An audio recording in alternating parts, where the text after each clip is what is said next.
সবুজ গালিচায় যার পায়ের জাদুতে থমকে দাঁড়ায় প্রতিপক্ষ, সেই ফুটবল ঈশ্বর আজ এক অনন্য গোধূলি বেলায় দাঁড়িয়ে রেকর্ড ভাঙ্গা যার নেশা, আজ তিনি নিজেকেই ছাড়িয়ে যাওয়ার নেশায় মত্ত।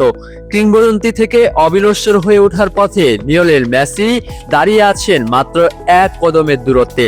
ইতিহাসের পাতায় 900 গোলের সেই সোনালী মোহনায় পৌঁছাতে তার চাই আর মাত্র একটি নিখুঁত ছোঁয়া। বাল্টিমোরের এম&টি ব্যাংক স্টেডিয়ামে রেকর্ড 72,056 জন দর্শকের সামনে মেসি আরও একবার প্রমাণ করলেন বয়স কেবলই একটি সংখ্যা। ইন্টার মায়ামির হয়ে ডিসি ইউনাইটেডের বিপক্ষে 2-1 গোলের জয়ে মেসির সেই চিট শটটি ছিল তার স্বভাবসিদ্ধ দক্ষতার এক নিখুঁত উদাহরণ। গোলরক্ষক শন জনসনের উপর দিয়ে বলকে আলতোভাবে তুলে জালে জড়ানোর মুহূর্তেই তার পেশাদার ক্যারিয়ারে গোল সংখ্যা গিয়ে দাঁড়ায় 899-এ। 38 বছর বয়সেও মেসির এই অবিশ্বাস্য ধারাবাহিকতা ফুটবল বিশ্বকে প্রতিনিয়ত চমকে দিচ্ছে।